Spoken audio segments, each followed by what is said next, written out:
Selamat pagi. Perkenalkan, nama saya Naomi Aru, NIM 86066334. Prodi Pendidikan Guru Sekolah Dasar, mata kuliah Filsafat Ilmu. Baik, pada kesempatan ini saya akan mempresentasikan tugas proyek video untuk mata kuliah Filsafat Ilmu dan isu kontemporer pendidikan nasional dengan topik pilar-pilar pendidikan referensi di era digital. Bagian 2, makna pilar dalam pendidikan.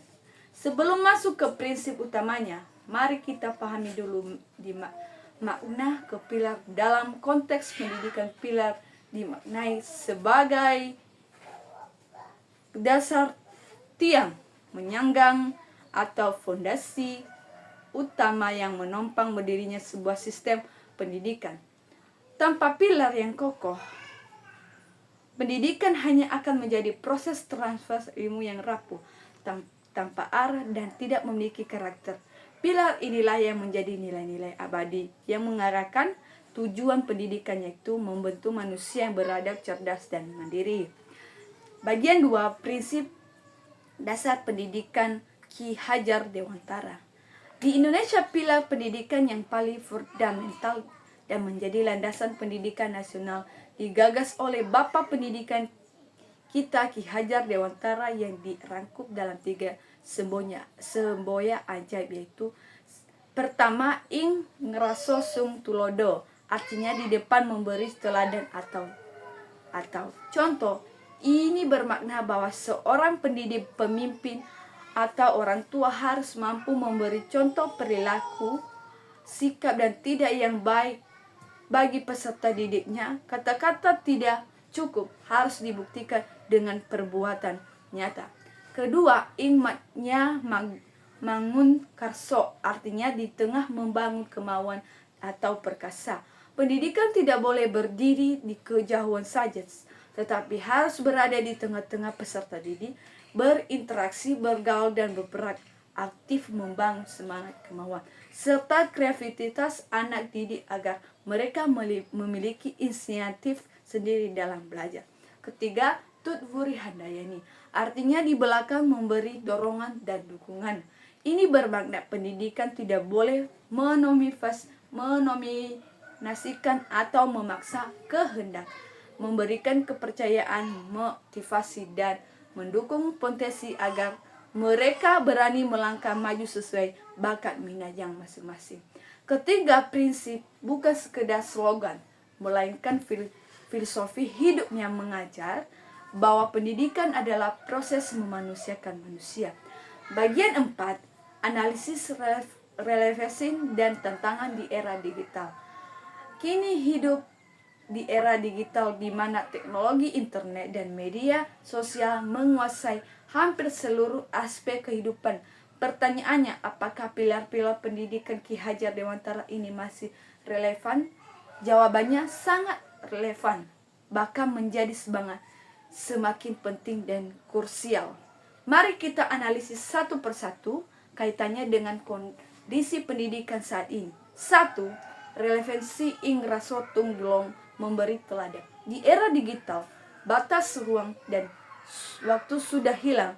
Guru atau orang tua bukan lagi satu-satunya sumber informasi. Anak-anak bisa mengakses apa saja di internet. Tantangannya banyak di informasi tidak benar, berita bohong, atau perilaku buruk yang tiru dan konten media sosial. Relevansinya, tugas pendidikan sebagai berat untuk menjadi teladan literasi digital. Guru tidak hanya menjadi materi pelajaran, tiap harus memberi contoh cara menggunakan teknologi dengan bijak, cara membedakan berita benar dan palsu, serta cara beretika dalam berkomunikasi di dunia maya. Contoh nyata di pendidikan adalah benteng utama agar anak tidak tersesat di dunia digital. 2. Relevansi makna manggun kraso, membangun inisiatif. Saat pelajaran sering dilakukan secara daring atau berbasis teknologi, ada kekhawatiran jarang membuat hubungan guru dan siswa renggang. Tantangannya, peserta tidak mudah merasa bosan, pasif, atau sekedar asal menyelesaikan tugas karena merasa guru tidak mengawasi langsung. Kedua, relevansi prinsip menuntut guru untuk hadir di tengah-tengah meski lewat layar.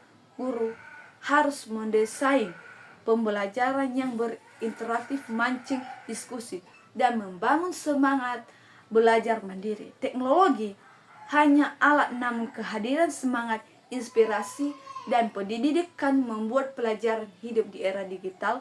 Kemauan berpikir kritis dan kreativitas harus dibangun bersama-sama, tidak sendiri-sendiri. 3. Relevansi Tut Wuri Handayani memberi dukungan.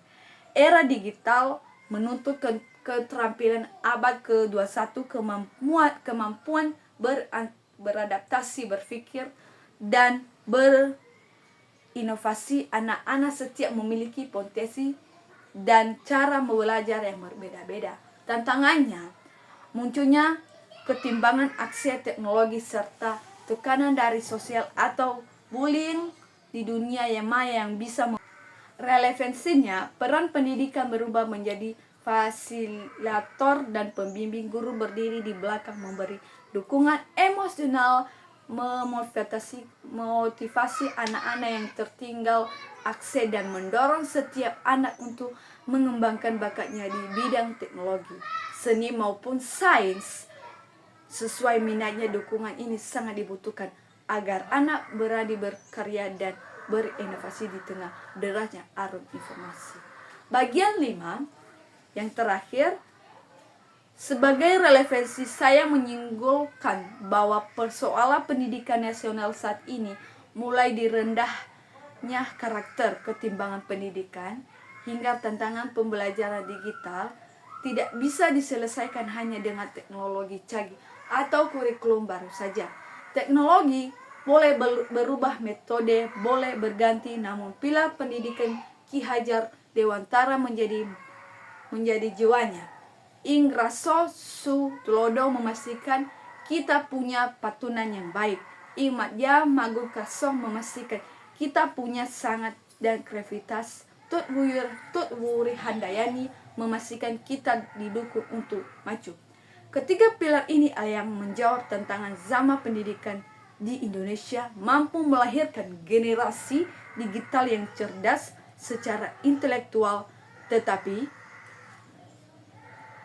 tetap kokoh, berkarakter, dan beradab. Baik, demikian presentasi singkat dari saya. Mohon maaf jika ada kekurangan. Terima kasih.